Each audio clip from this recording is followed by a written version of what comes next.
حضرت ابن عباس سے مروی ہے کہ حضرت نوح علیہ السلام نے 2 سال میں اپنی کشتی بنائی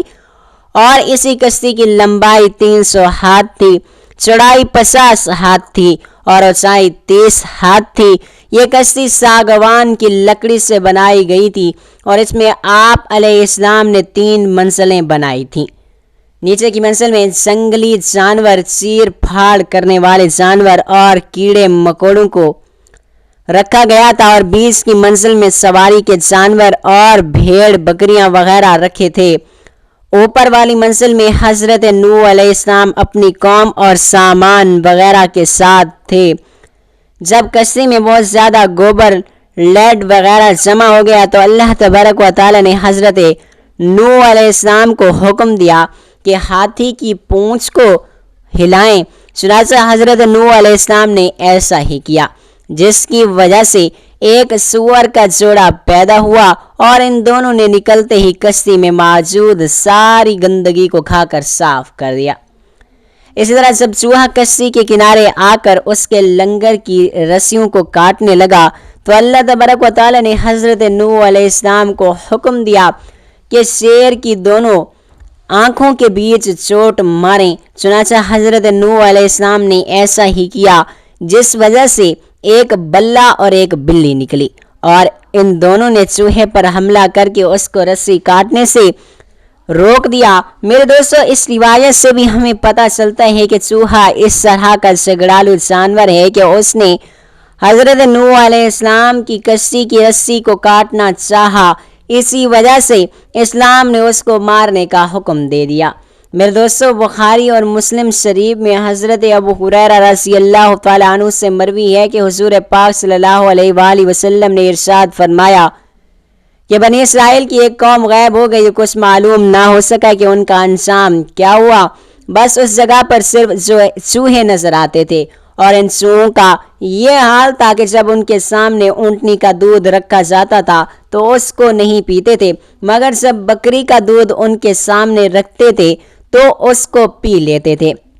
امام نووی ارشاد فرماتے ہیں، چونکہ بنی اسرائیل پر اونٹ کا گوشت اور دودھ حرام تھا اور بکری کا دودھ اور گوشت حلال تھا، اس لیے ان چوہوں کا اونٹنی کے دودھ کو چھوڑ دینا یعنی اس کو نہ پینا اور بکری کے دودھ کو پی لینا اس بات کی طرف اشارہ ہے کہ یہ چوہے بنی اسرائیل کی قوم کی بگڑی ہوئی شکل ہیں۔ میرے دوستو، جانوروں کے ڈاکٹرز نے چوہے کی ایک قسم مشکل والا چوہا بھی بتایا ہے، اور لوگ اس کو مشق کی وجہ سے شکار کرتے ہیں اور اس کو پکڑ کر ایک کپڑے کی پٹی سے اس کی ناف کو باندھ کر لٹکا دیا جاتا ہے، اور اسی طرح سے اس کا خون ایک جگہ پر جمع ہو جاتا ہے، پھر اس کو مار دیا جاتا ہے، اور جب وہ مر جاتا ہے تو اس کی ناف جو کپڑے میں بندھی ہوئی ہوتی ہے کاٹ لی جاتی ہے اور اس کو دبا دیا جاتا ہے، پھر کچھ وقت کے بعد وہ خون جم کر بہت ہی خوشبودار مشک بن جاتا ہے۔ اور میرے دوستو، امام حاکم نے اور امام بہقی نے حضرت مجاہد سے ایک روایت نقل کی ہے کہ جب حضرت عیسیٰ علیہ السلام اتر جائیں گے اور یہودی، نصرانی اور ہر قوم کے لوگ جب اسلام قبول کر لیں گے اور چوہا بلی سے اور بکری بھیڑیے سے مانوس ہو جائیں گے، یعنی جب ایک دوسرے سے مل جائیں گے تو ان کی دشمنی ختم ہو جائے گی اور چوہا تھیلی کاٹنا چھوڑ دے گا اور جتنی آپس میں دشمنی ہے وہ ختم ہو جائیں گی، تو یہ وہ وقت ہوگا کہ دین اسلام سارے مذہب پر غالب آ جائے گا، یعنی اس وقت صرف اور صرف مذہب اسلام کا بول بالا ہوگا۔ میرے دوستو، چوہے کے بارے میں شریعت کا حکم یہ ہے کہ چوہوں کا گوشت حرام ہے اور ان کا جوٹھا بھی مکروہ ہے، اور امام شعبی اور ابن زہری فرماتے ہیں کہ چوہوں کا جوٹھا کھانا مکروہ بھی ہے، اس لیے کیونکہ چوہوں کا جوٹا کھانے سے بھولنے کی بیماری پیدا ہوتی ہے۔ اور امام بخاری نے حضرت ابن عباس سے ایک روایت نقل کی ہے کہ حضرت میمونہ سے مروی ہے، حضرت میمونہ فرماتی ہیں کہ ایک بار گھی میں ایک چوہا گر گیا اور وہیں پر ہی مر گیا۔ حضور پاک صلی اللہ علیہ وآلہ وسلم سے اس کے بارے میں پوچھا گیا تو آپ صلی اللہ علیہ وآلہ وسلم نے فرمایا کہ چوہا اور اس کے آس پاس کے گھی کو پھینک دو اور باقی گھی کو استعمال کر لو۔ اگر بہنے والی چیز جیسے سرکہ، روغن، زیتون، پگھلا ہوا گھی اور دودھ اور شہد وغیرہ میں اگر کوئی ایسی چیز گر کر مر جائے تو اس کا کھانا بالکل ناجائز اور حرام ہے۔ لہذا تیل اور گھی کو چراغ میں استعمال کرنے کے بارے میں مشہور یہی ہے کہ اس کو استعمال کیا جا سکتا ہے۔ تو دوستو آئیے بات کرتے ہیں کہ ہم چوہوں کو اپنے گھروں سے کس طرح بھگا سکتے ہیں یا ان کو ختم کس طرح کر سکتے ہیں۔ میرے دوستو جانوروں کے ڈاکٹروں کا کہنا ہے کہ اگر آٹے میں کبوتر کی بیٹ یعنی کبوتر کا پاخانہ ملا کر چوہے یا کسی اور جانور کو کیا جائے تو وہ فوراً مر جائے گا۔ اگر پیاز کوٹ کر چوہے کے بل کے منہ پر رکھ دی جائے تو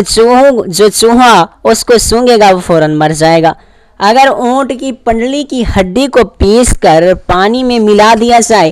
اور وہ پانی چوہوں کی بل میں ڈال دیا جائے تو سب چوہے مر جائیں گے۔ اگر چوہے کو پکڑ کر اور اس کی پونچھ کاٹ کر گھر کے بیچوں بیچ میں